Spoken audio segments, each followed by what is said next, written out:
Eto na ang show tungkol sa pera na maiintindihan mo. Matuto kung paano mag-save, makalaya sa utang, mag-invest at palaguin ang pera mo. Hello everybody! Welcome to your Money Matters. I'm your host, Risa Singson Kaupeng. Kasama ang mga hari ng kaperahan bilang mga bisita para sa ating pilot episode. Alam ba ng mga tao bakit ang mayaman lalong yumayaman at saka ang mga mahirap lalo naging mahirap? Kasi ang mayayaman, they know what to do eh. Whether may pera ka or wala, kailangan mo ng financial education. Financial education talaga, it's actually free kung alam mo kung saan mo makakuha ng financial education. Because when we talk about money, hindi lang pera-pera yan. Take the mystery out of your finances. Alamin at i-apply ang sikreto ng mga mayayaman so you can grow your money and retire wealthy. Samahan kami ngayong Miyerkules at 8 o'clock p.m. sa Your Money Matters.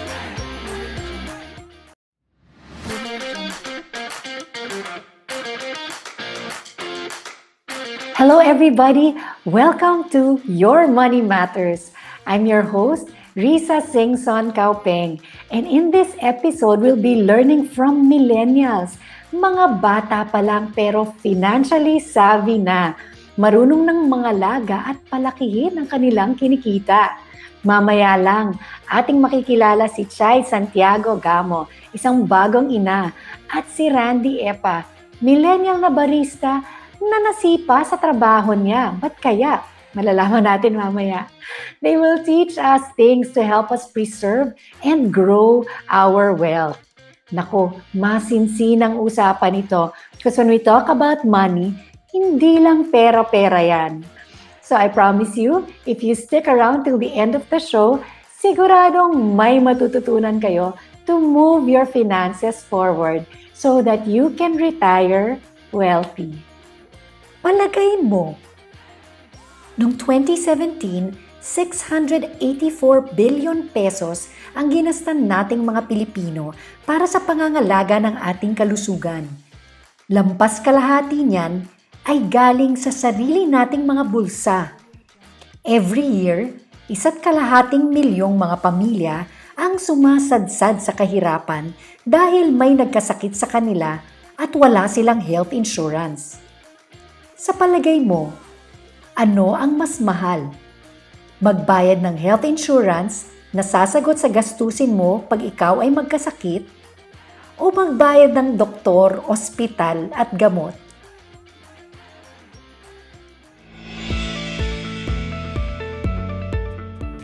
Hello! Welcome back to Your Money Matters. And as promised, makikilala na natin ang ating mga panelists na mga millennials. Ito na, si Chay Santiago Gamo at si Randy Epa.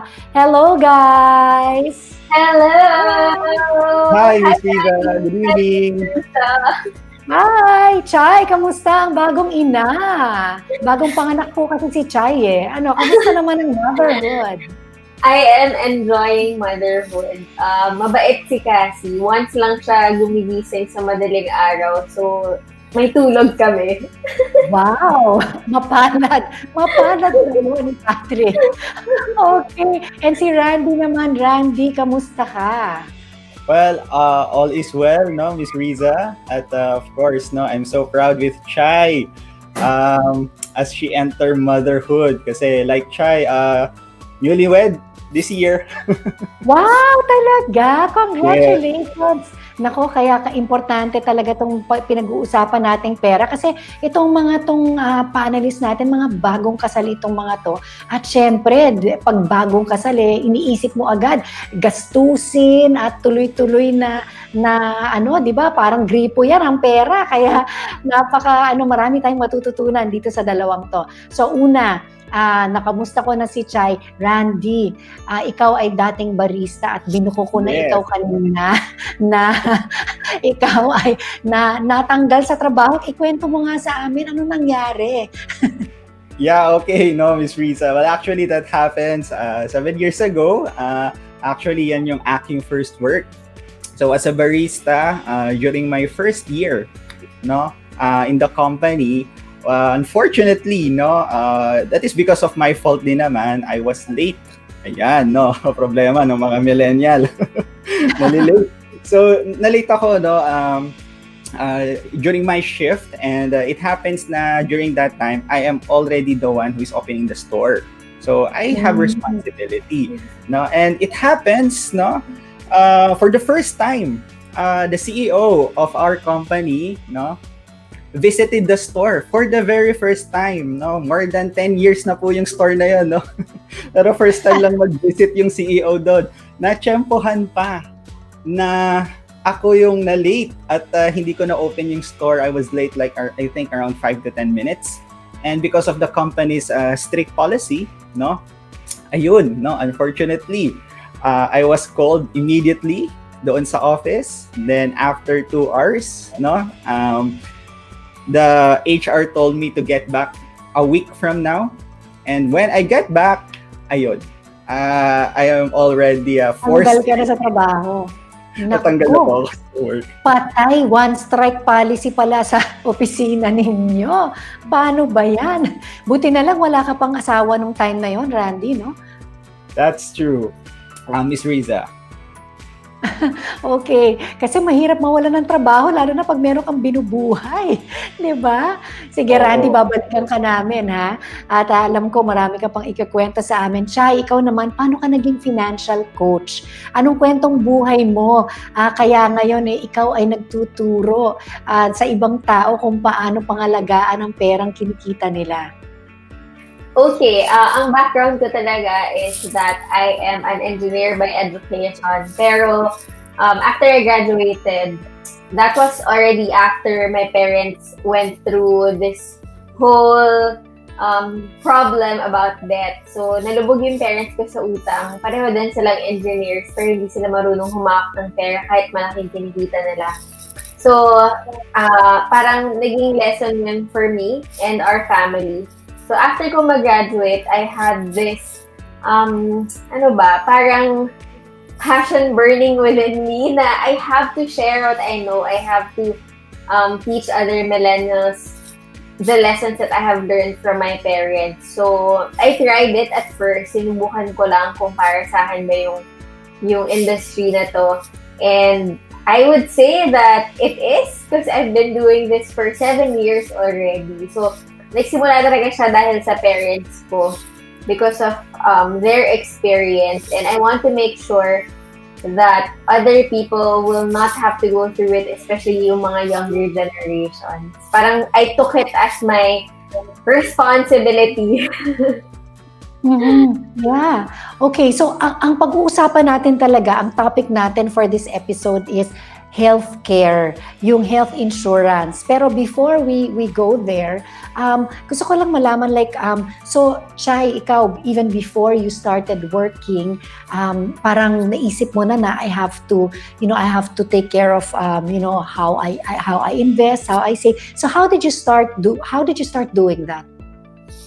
Actually, maaga kaming naturuan how to save and invest kasi nga dahil sa experience nila mommy. But personally, I only started investing when I started earning. So, I was taught to budget, and yung tinuro sa akin ng parents ko, actually tinuturo din to sa community, sa the feast.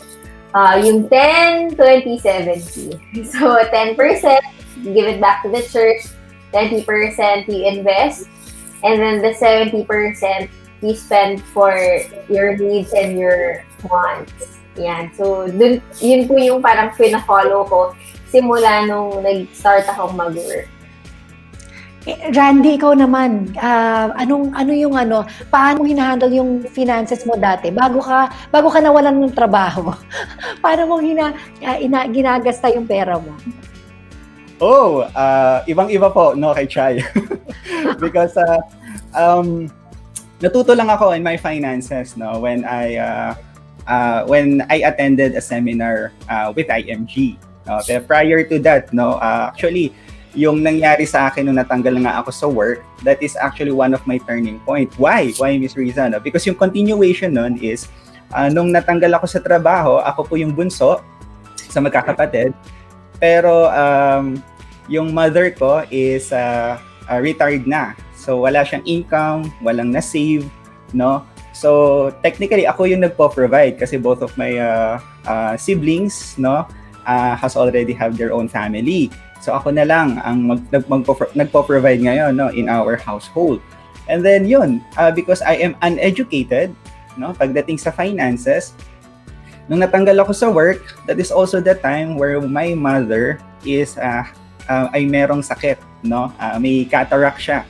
At during that time, kailangan na siyang maoperahan. So alam mo yun, no, Miss Riza, nung nangyari yung natanggal ako sa trabaho, na-wipe out yung savings ko, no? Because I need to find, diba? Kasi may daily expenses, no?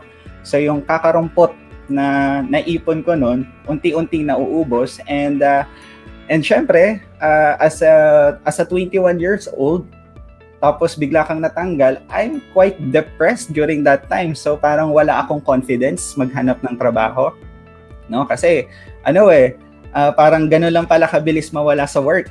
So parang I remember I am afraid during that time na magtrabaho ulit. Pero at the same time, alam mo yon, nadidrain na yung finances namin. So it was actually a total mess pagdating sa finances, no, during that time. But by God's grace, naka-attend ako, no, ng isang service, no, a ministry service yon, and bumalik yung aking confidence, and then I look for a job. And at the same time, I look for a seminar where I can attend at matuto, no. At nung naka-attend ako ng seminar na yon, that was sponsored by IMG, okay, my life turned, no. Kasi doon ko naintindihan, oh my God, kailangan pala ng emergency fund. Yun yung wala ako, no. Yun yung hindi ko natutunan, and my parents didn't even told me about that concept, no.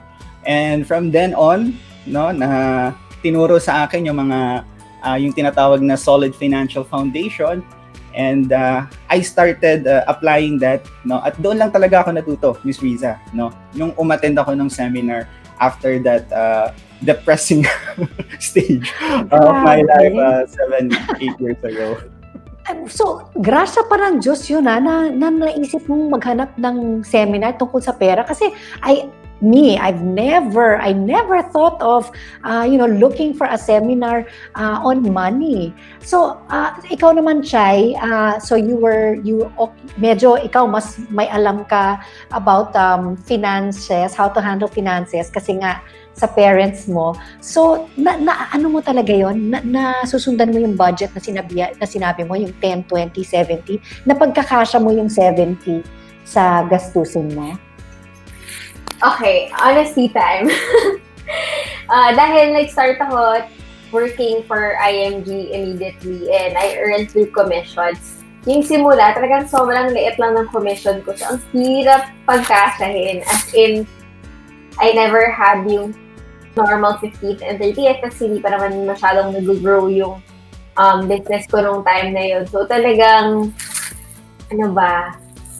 syempre may mga moments I couldn't invest, pero yung 10% talagang pina-follow ko yun. And eventually, parang nakasanayan ko na rin sundin yung 10, 20, 70 nung start na rin mag-grow yung income. Pero hindi po siya 100% all the time kayang gawin. Syempre may mga moments talaga na matitempt ka rin, ganyan. Especially pag meron kaming mga travels or merong mga upcoming na major expenses, minsan masiset aside mo rin siya. Pero of course, we have to go back to doing it pa rin. Yeah, pero at least meron kang sinusundan, 'di ba? Kasi pag 'di ba, kahit na medyo mag-deviate ka, at least meron kang sinusundan. Okay, mag-break lang tayo kasi ang gusto ko talagang tumbukin dito sa episode na to is about healthcare. And the question is, kayong ang babata ninyo, 'di ba? Kailangan pa ba ng healthcare para sa mga, millennials na kagaya nyo? But yan po ang sasagutin nilang tanong pagbalik po natin after our commercial break.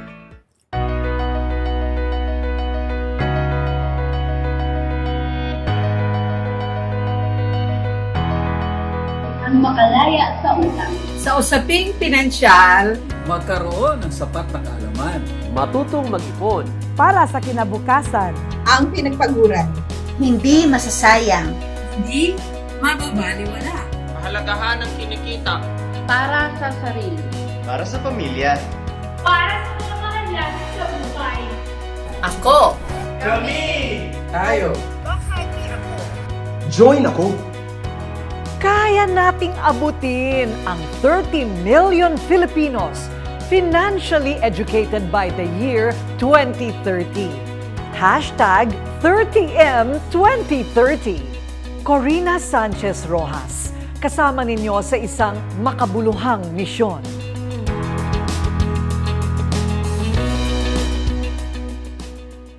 Kahit ano man ang estado natin sa buhay, we keep working.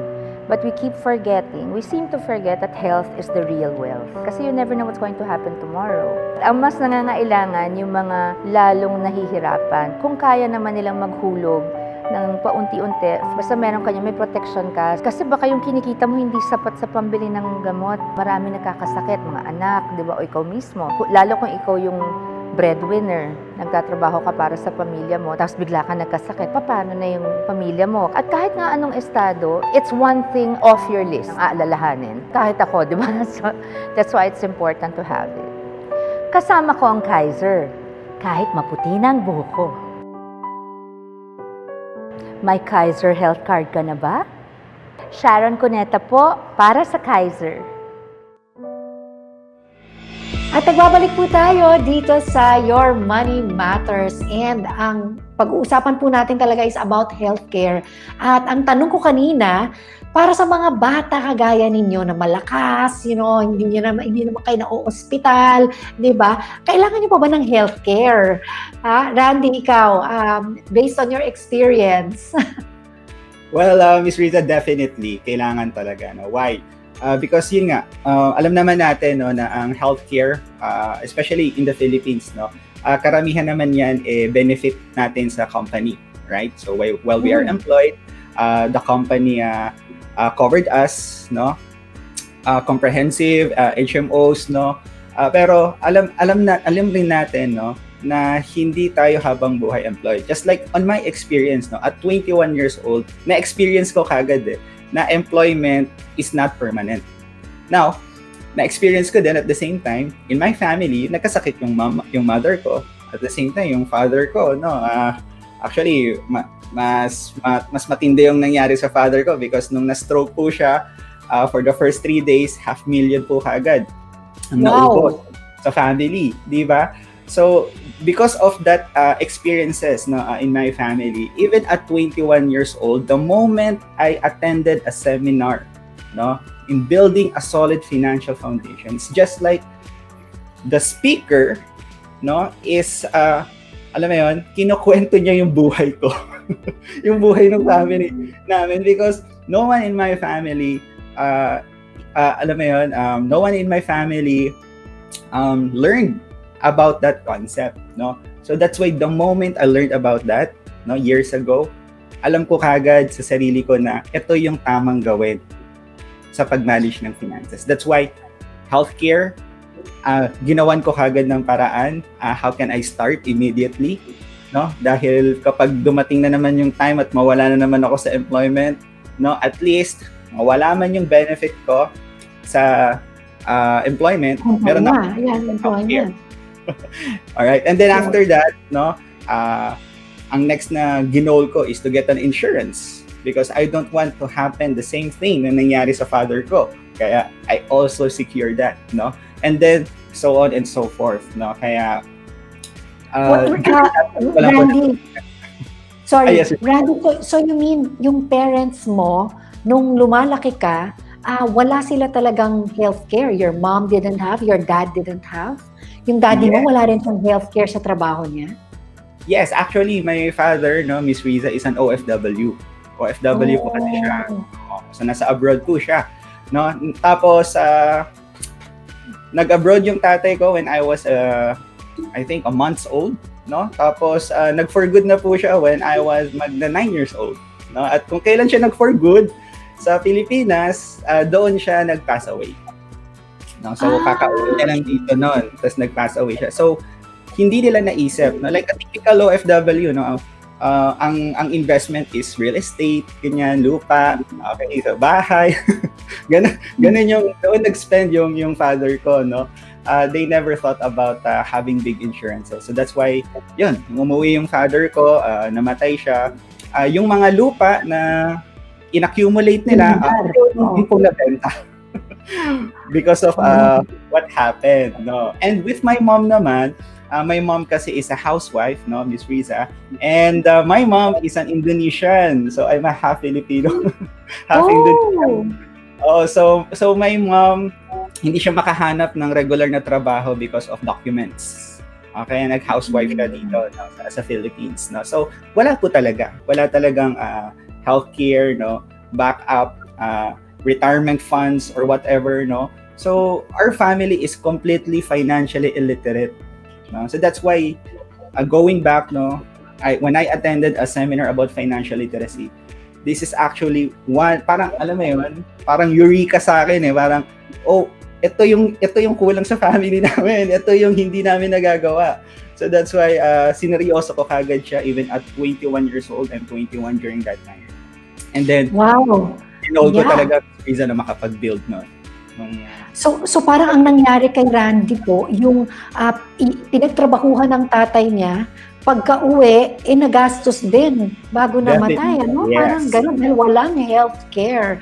Okay, Chay, ikaw naman, your parents, I'm sure they had healthcare because when they were working for their companies, di ba, yung employment nila? Yes, we were actually covered. As in, growing up, I would remember going to mga check-ups tsaka vaccines, ganyan. Pero nung na-retire sila, nawalan sila ng healthcare. And medyo naging scary moment yun for us. Kasi during that time, my mom was hypertensive. So, ang dami niyang back and forth sa hospital na parang siguro kung wala silang back pay from their companies, baka nangudang palalo or something. So, doon, actually na-realize ko rin from their experience na importanteng may healthcare. But apart from their personal experience, I guess ako, yung lahat ng stories na narinig ko from the people I've encountered, I guess that's what compelled me talaga all the more to believe in the importance of healthcare. Kasi ang dami ko na rin na-meet na katulad ni Randy, na yung parents, walang healthcare, tumanda ng hindi din nakapag-ipon. So, lahat ng pinaghirapan na wipe out dahil lang sa isang sakit. And it's a very, very common story among Filipinos, especially here in our country. Wala talaga tayong healthcare program. So, we really have to get for ourselves. Not enough. Meron naman kasing full health, pero it's not enough to cover you kapag nagkasakit ka talaga, no? So, kailangan talaga ng healthcare. Yes, and I even hear stories, yung mga pumipila for parang reimbursement or help from PCSO. Diba? Talagang kailangan mo rin i-prove na kailangan mo ng assistance kung kailangan mo ng tulong from them. Pero apart from those programs, kulang. We really have to get our own healthcare. Chay, kwentuhan mo kami yung nangyari right before your wedding. Kasi feeling ko talaga, yan ay isang katunayan na kailangan talaga natin ng healthcare. Yes. Okay. Last year, we were scheduled. We were planning to get married ng August 30, 2019. So, talagang nakasettle na lahat. Relax na lang dapat yung last week namin prior to the wedding. And then, Saturday, so our wedding was on a Friday. Saturday before our wedding, yung husband-to-be ko, nagkasakit. Akala namin normal fever lang kasi excited or daming puyat, ganyan. But then, hindi. He got dengue. And we were in the hospital for, I think, a week. And imagine, dengue lang yun technically, tubig lang, yung dextrose lang yung kailangan bayaran, paracetamol, wala namang kahit ano.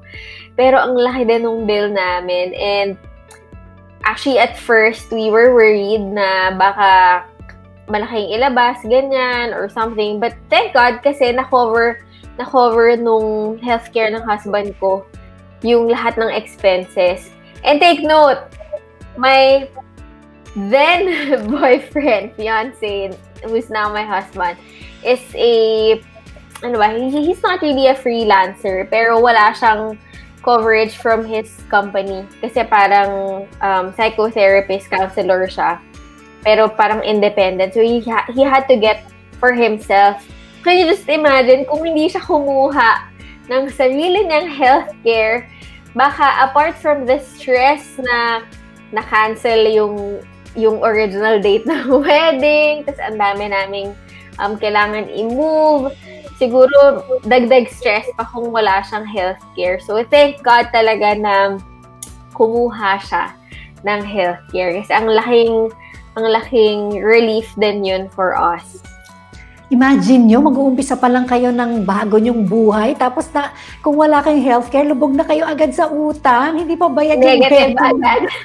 Correct. So yan po talaga, kaya hindi po natin masasabi na kahit bata ka, ay bata pa ako, hindi ko kailangan ng healthcare. But really, yun naman natin kasi nape-predict kung kailan natin kailangan.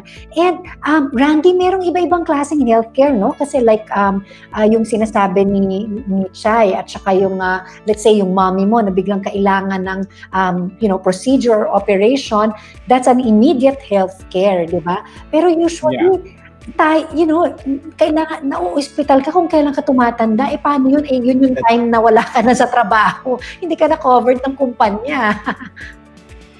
That's true, Miss Risa, no? And actually, that is the reason, no, na talagang hinanap ko talaga, no?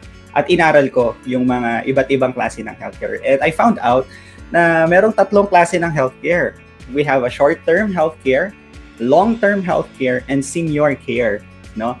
And normally, yung as an employed, short-term lang talaga siya, no? And because of my experience, nakita ko sa parents ko na nung tumanda sila, lumabas talaga yung sakit, no? And andun din yung reality na hindi ka talaga employed for the rest of your life. No, nung inaral ko yung long-term healthcare, no, I found out na ang function niya pala is very ideal for millennials katulad ko, no? Kasi during this time, no, never akong na-hospitalized, praise God, no? For the past 7 years or 8 years na nag-work ako, never akong na-hospitalized, no? At yung function ng long-term healthcare na inaral ko, okay, kapag hindi ka naka-hospital, yung binabayad mo nagiging savings. So that in the future, when the time has come, nakakailanganin mo na siya, meron na. So, when I saw that kind of program, sabi ko, this is the type of healthcare na kailangan ko as a millennial, no? Kaya yun, no, Ms. Riza, I started. Okay pala yun, no? Yung hindi ka pa, parang naiipon mo. Habang in your healthy years, naiipon mo siya for when you need it, pag retired ka na at doon ka nagkasakit. Okay. Yes. Ano naman yung senior? You also mentioned yung third kind, the senior healthcare. Yes, no, for the senior care naman, no, senior care is a type of healthcare na kung saan kino-cover niya naman, obviously, yung mga seniors, no? Pero what I found about this healthcare, it is very expensive. Okay, it's very expensive, no? Kaya talagang na-realize ko din, no, for those people na, alam mo yon, hindi nila binibigyan ng halaga yung pagkuha ng long-term healthcare, they might end up getting the senior care pagtanda nila, pag nag-retire na sila, which is quite expensive, no? So with that, no, talagang kahit papaano naman, may mga available options naman sa atin. Pero alam mo yon, dapat maging wise, di ba, tayo sa finances because money matters, no? Kaya if you don't want to spend a lot of money, and you're still healthy, you're still young, okay, better yet, kuha ka ng long-term healthcare, no? Tapos i-maximize mo or i-appreciate mo yung short-term healthcare na meron ka sa company mo ngayon if you're employed, no? Pero for those who are already magre-retire na at ngayon lang napanood to or na-realize yung mga ganito, no, then don't worry because there's still options for you, yung senior care. Wow, okay. So Chay, kayo, I assume meron kayo nung long-term healthcare kasi preparation yun no? At maganda yan para sa mga edad nyo kasi you have a long time to compound, no? Yung So now is a good time for people to get at your age, no, Chay? In other countries, first world countries like Australia, sa kanila, pag tungtong mo ng 30 years old, nire-require nila kumuha yung mga tao ng what they call it private healthcare. Para pagdating ng future, merong ipon yung person in case may kailanganin siya for his or her healthcare needs. But if hindi ka kumuha ng private healthcare, the government will increase your tax to make sure na meron silang may ipon din na fund for you when you get old. But since, yun nga, dito sa atin, wala tayong ganon, wala pa tayong program na ganon, importante talaga that we get our personal long-term healthcare so we can take care of our medical needs when we get old, especially when we get old. Okay, ayan po, natutunan po natin mula sa ating mga napakabatang mga financial mentors tungkol sa healthcare, especially yung long-term healthcare na hindi natin, hindi natin alam yan, hindi tinuturo yan sa atin sa college, hindi natin natutunan yan. Okay, so we'll just break for a commercial, tapos pagbalik po natin, merong tanong na sasagutin ang ating mga batang financial mentors. Your Money Matters will be back. Bakit mahalaga ang life insurance? Yung experience pala na pag ikay nawawalan ng mahal sa buhay, hindi mo kaya mag-isa. Ang lungkot, sasadsad ka, gagapang ka, iiyak ka. Ang pinakamaganda sa life insurance, it makes life easier para doon sa mga naiwan. Katulad na lamang halimbawa, Manila Bankers Life, para mong kamag-anak, para mong kapatid na nariyan in your moment of grief. The best way to show your love is to assure your loved one that I will not only take care of you during your lifetime, but I will take good care of you in this lifetime and beyond. Boy Abunda po, para sa Manila Bankers Life, the best way to show your love.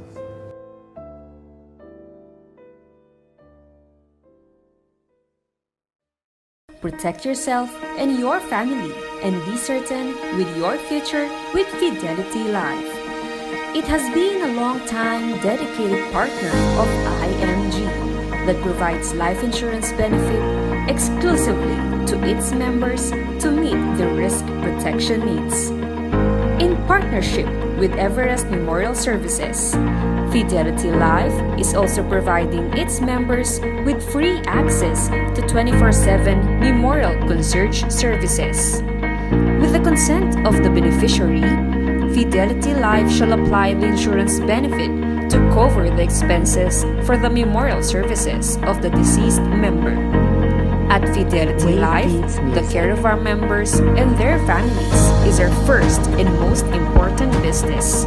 Be life confident by protecting your loved ones and securing your future.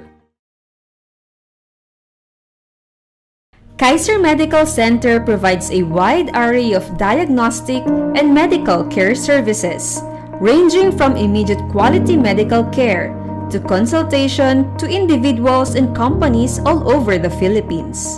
And because we value your health, our ultimate goal is to be your partner in health and wellness, even long after your visit with us.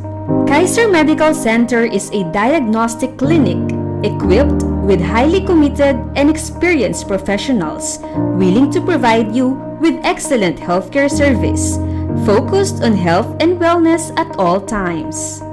Our aim is to have a consistent, lifelong relationship with our patients by providing convenient and affordable quality medical care and consultation which is preventive and curative in a happy, safe, and friendly environment.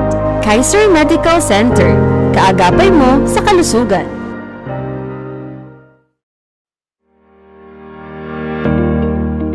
Good day po, I'm Chano. I'm a stockbroker by profession and also I'm an entrepreneur. So, bali po, there are two ways to increase earnings sa business po natin. It's either we increase our sales or we lower our expenses. But there is this gray area why most businesses or startup businesses fails. It's because of mishandling of funds.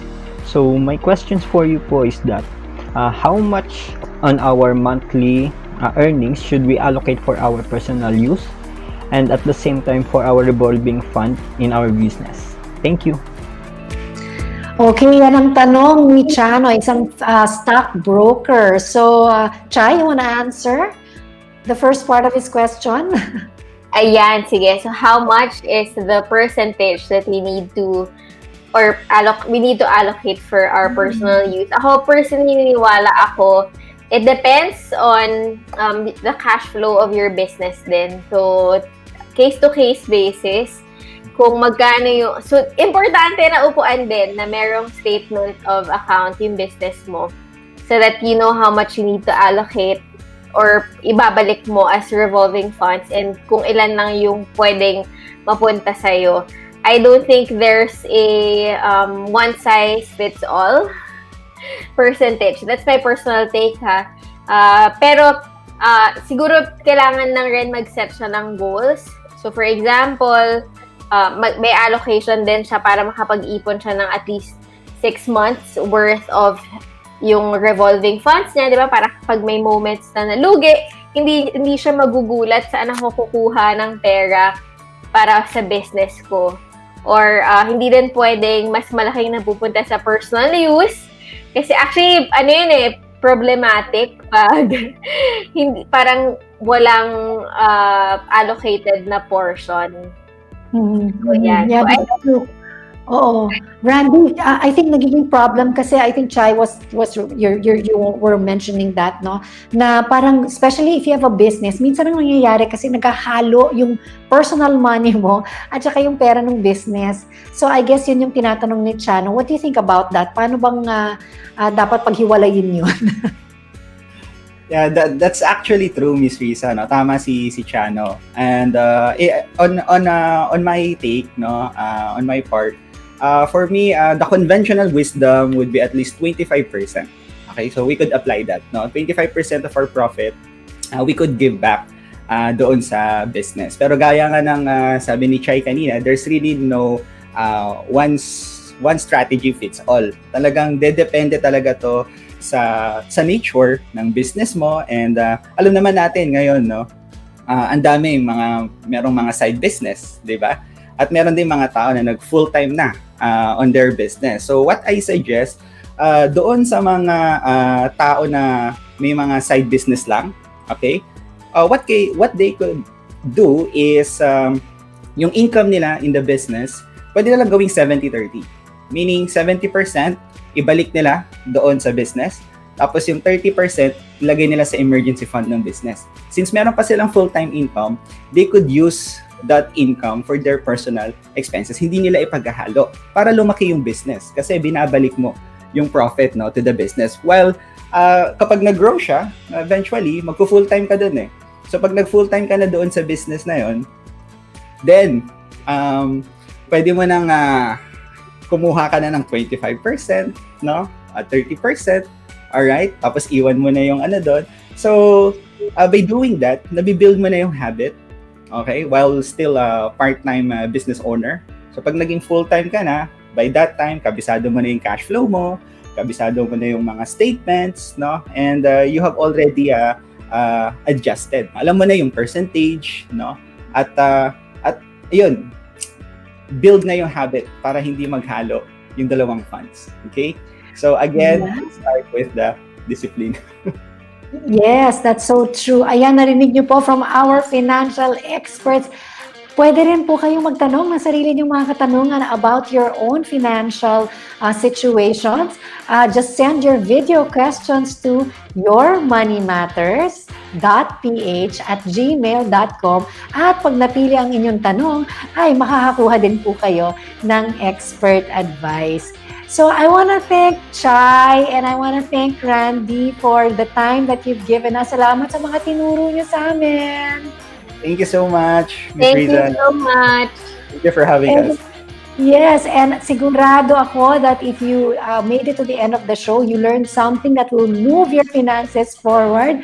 And I hope that the learning that you got today from Chai and from Randy will translate to a wealthier you so that you can retire comfortably. Till our next episode, I'm Risa Singson Kaupeng. See you again next week. Bye. We would like to thank our sponsors. Learn the secret to saving and building your future. Become your own financial educator through IMG, International Marketing Group, your total financial solution. May Kaiser para sa'yo, kahit maputi na ang buhok mo. Kaiser International Health Group, the first name in healthcare. Seguridad ng buhay at proteksyon para sa mga minamahal. Manila Bankers Life Insurance Corporation, the best way to show your love. Nangungunang kaagapay mo sa kalusugan. Kaiser Medical Center, your partner in health and wellness.